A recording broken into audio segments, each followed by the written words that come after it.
Hi అండి. Agreement పెళ్ళి అభిని అలా హాస్పిటల్లో చూడగానే అంజలి చాలా హ్యాపీగా ఫీల్ అవుతూ, అభి నువ్వేంటి ఇక్కడ, అది కూడా డాక్టర్ కూడా అయిపోయావు అని చాలా హ్యాపీగా అభిని పలకరిస్తుంది. అప్పుడు అభి అంజలిని చూస్తూ, అంజలి నేను అస్సలు నమ్మలేకపోతున్నాను, నువ్వు ఇక్కడ, నేను నిన్ను రోజు తలుచుకుంటాను, అలాగే నిన్ను కాంటాక్ట్ అవ్వాలని ఎంతగానో ప్రయత్నించాను, కానీ ఏమాత్రం కుదరలేదు.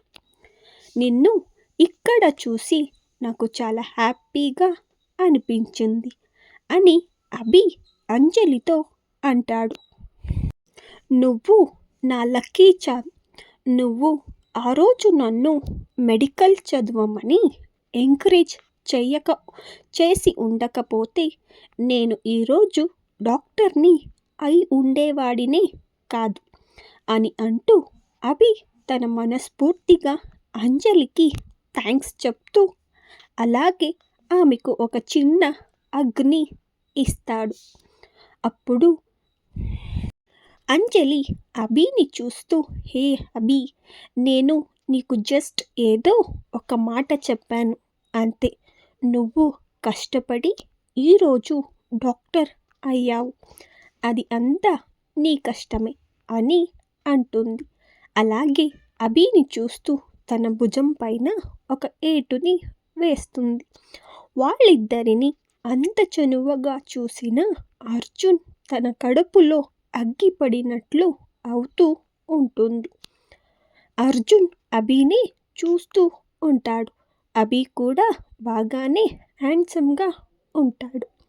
అలాగే అభినవ్ను చూస్తూ అర్జున్ తన మనసులో వీడు కూడా బాగానే ఉన్నాడు, కానీ నా అంతా ఏమీ బాగలేదులే అని అనుకుంటూ చిరాకుగా అభిని చూస్తూ ఉంటాడు. అసలు ఎందుకు అర్జున్ అభితో అతడిని కంపేర్ చేసుకుంటున్నాడు? అది అర్జున్కి ఎప్పటికైనా అర్థం అవుతుందా? అంజలి ఇంకా అభి అక్కడ అర్జున్ ఇంకా నర్స్ ఇద్దరు ఉన్నారు అనేది మర్చిపోయి ఇద్దరు తమ తమ ప్రపంచంలో మునిగిపోయారు.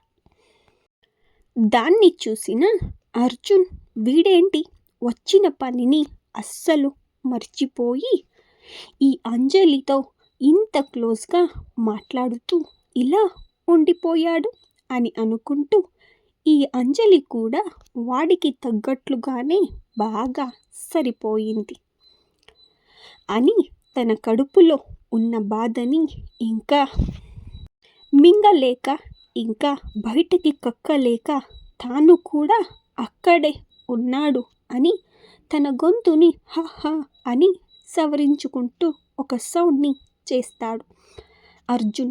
అప్పుడు వాళ్ళిద్దరూ అర్జున్ని చూస్తాడు. అభి అప్పుడు అక్కడున్న అర్జున్ని చూస్తూ, అంజలి, ఇతడు ఎవరు? నేను ఇంతకీ నిన్ను అడగడం మర్చిపోయాను, నేను ఈ వ్యక్తిని ఎప్పుడు చూడలేదు అని అంజలితో అంటాడు. అభి అలా అడగగానే అంజలి తన మనసులో నా ఇంకా అర్జున్ గారి కాంట్రాక్ట్ పెళ్లి గురించి ఈ అభితో చెప్పేయనా అని ఒక్క నిమిషం అనుకుంటుంది. మళ్ళీ ఆ తరువాత అర్జున్ వర్షాని పెళ్లి చేసుకోబోతున్నాడు, ఇంకా అర్జున్ వర్షతో క్లోజ్గా ఉన్నాడు అని ఆమెకు గుర్తు వచ్చి, లేదు లేదు, నేను ఈయన గురించి అభితో ఇప్పుడే చెప్పకూడదు, నేను ఈయనని నా ఆఫీస్ బాస్గా అభికి పరిచయం చేస్తాను, మీరు వేరే ఎవరి జతలోనో క్లోజ్గా ఉంటే నాకు ఎంత బాధేస్తుందో, ఇప్పుడు నేను మిమ్మల్ని అభికి నా బాస్గా పరిచయం చేస్తే మీకు కొంచెం అయినా బాధేస్తుంది కదా అని అనుకుంటూ, మీకు కూడా నా బాధ ఏంటి అనేది కొంచెం అయినా తెలియాలి. అప్పటికే కడుపు మంటతో రగిలిపోతున్న అర్జున్, ఇప్పుడు ఈ అంజలి నన్ను ఆమెకు భర్తగా అతడికి పరిచయం చెయ్యాలి. వీడు ఈ అంజలి జతలో ఎంత క్లోజ్గా మాట్లాడుతూ ఉన్నాడు, నేను అస్సలు చూసి తట్టుకోలేకపోతున్నాను అని అనుకుంటూ అర్జున్ మాట్లాడడానికి ముందుకు వస్తాడు. హలో అభిజిత్, ఐఎమ్ అర్జున్ అని అంటూ అర్జున్ మాట్లాడడానికి వెళ్తూ ఉంటే మధ్యలోనే అంజలి వాళ్ళ మాటలని ఆపేస్తుంది. అలాగే అర్జున్ని అభికి చూపిస్తూ ఈయన మా కంపెనీ ఎండి అని అంటుంది. అలాగే అభిని చూపిస్తూ నా చిన్ననాటి క్లోజ్ ఫ్రెండ్ అని ఒకరికి ఒకరిని పరిచయం చేస్తుంది. అంజలి అలా అభికి తనని ఎండి అని పరిచయం చేయగానే అర్జున్ అంజలి వంక ఎందుకు అలా పరిచయం చేశావు అని కోపంగా చూస్తాడు. అలాగే అంజలితో ఇంత క్లోజ్గా ఉండడం అతనికి ఏం మాత్రం నచ్చడం లేదు. అర్జున్ ఆ కోపాన్ని ఏం మాత్రం పట్టించుకొని అంజలి అలాగే సైలెంట్గా ఉండిపోతుంది. అప్పుడు అర్జున్ని చూస్తూ hello sir, nice to meet you అని అంటాడు. అలాగే తన హ్యాండ్ని షేక్ చేస్తాడు. అప్పుడు అర్జున్ కూడా ఒక ఫేక్ స్మైల్ ఇస్తూ అభిని చూస్తూ, డాక్టర్, మీరు అప్పటి నుంచి అంజలితో మాట్లాడుతూ మీరు ఇక్కడికి వచ్చిన పనిని మర్చిపోయారు. ప్లీజ్ కొంచెం అంజలిని చెక్ చేస్తారా అని ఒక స్మైల్తో అంటాడు. అప్పుడు థ్యాంక్ యూ సార్, నా వర్క్ని నాకు గుర్తు చేసినందుకు అని అర్జున్తో అంటాడు. నేను వచ్చిన వర్కే మర్చిపోయాను. నా క్లోజ్ ఫ్రెండ్ని చూసిన సంతోషంలో ఆమెతో మాట్లాడుతూ అసలు టైం ఎలా ముందుకు వెళ్ళిందో అస్సలు నేను చూసుకోలేదు అని అంటాడు. అలాగే అంజలి వైపు తిరిగి అంజలి, వాట్ హ్యాపెండ్ అని అంజలిని అడుగుతాడు. ఎందుకు ఇంతలా ఫీవర్ తెచ్చుకున్నావు? రెయిన్లో ఏమైనా తడిచావా అని అడగగానే అవును అన్నట్లుగా ఆమె తలను ఊపుతుంది. అప్పుడు నాకు తెలుసు కదా మేడం, మీకు ఎందుకు ఫీవర్ వస్తుందో అని అంటాడు. నువ్వు ఒకవేళ రెయిన్లో తడిచినా లేదంటే నీ మనసుకి ఎక్కువగా బాధ కలిగించే విషయం జరిగినప్పుడు మాత్రమే నీకు ఇంతలా ఫీవర్ వస్తుంది అని అంటాడు. ఇప్పుడు చూడు, రెయిన్లో తడిచి ఇంతలా ఫీవర్ తెచ్చుకున్నావు. నీకు తెలుసు కదా రెయిన్లో తడిచితే నీకు అస్సలు పడదు అని, అయినా ఎందుకు అలాంటి పనులే నువ్వు చేస్తావు అని అంటూ అంజలిని పూర్తిగా చెకప్ చేసి అంతా నార్మల్గా ఉంది అని అంటాడు. నువ్వు అలా కళ్ళు తిరిగి పడిపోవడం వలన నిన్ను చెక్ చేసిన డాక్టర్ నన్ను కూడా ఒక్కసారి చెక్ చేయమన్నారు. అందుకే ఒక్కసారి చెక్ చేశాను. అంతా నార్మల్గానే ఉంది, ఏం పర్వాలేదు అని అనగానే అర్జున్ మధ్యలో మాట్లాడుతూ, అయితే డాక్టర్, అంజలిని ఈరోజు డిశ్చార్జ్ చేస్తారు కదా అని అడుగుతాడు. అప్పుడు నో, అది నేను ఏమాత్రం చెప్పలేను. అంజలిని రాత్రి చెక్ చేసిన డాక్టర్ వచ్చి మీకు దాని గురించి చెబుతారు.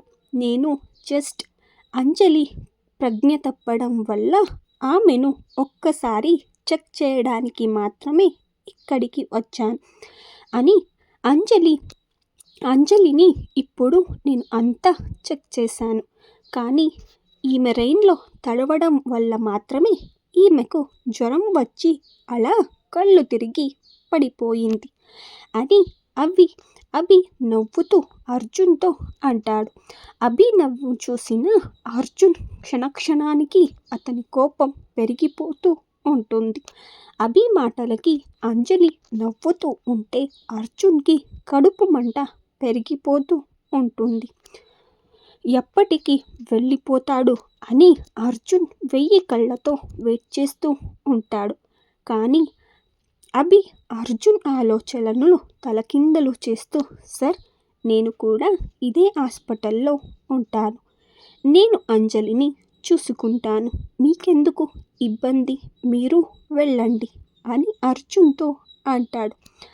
ఆ మాటలను విన్న అభిని 4 పీకాలి అని అనిపిస్తుంది. కానీ అతడి కళ్ళు మూసుకుని 2 నిమిషాలు మౌనంగా ఉండి అతడి కోపాన్ని కంట్రోల్ చేసుకుంటాడు. పర్వాలేదు డాక్టర్, నాకు ఎలాంటి ఇబ్బంది లేదు. అంజలి నాకు చాలా ఇంపార్టెంట్ పర్సన్. ఆమెను కేర్ చేయడం కూడా నా important responsibility. So you don't worry, నేను ఇక్కడే ఉండి ఆమెను చూసుకుంటాను. మీరు వెళ్ళండి. మీకోసం పాపం పేషెంట్లు అందరూ వెయిట్ చేస్తూ ఉంటారు అని అంటూ అభిని మెల్లిగా అక్కడ నుంచి పంపించేస్తాడు అర్జున్. స్టోరీ ఎలా అనిపించింది? మీకు నచ్చినట్లయితే ఒక లైక్ ఇంకా సబ్స్క్రైబ్ కూడా చేసుకొని మరీ సపోర్ట్ చేయండి. నాకు కూడా మోటివేషన్గా ఉంటుంది. నెక్స్ట్ వీడియోలో మళ్ళీ కలుసుకుందాం. Thank you.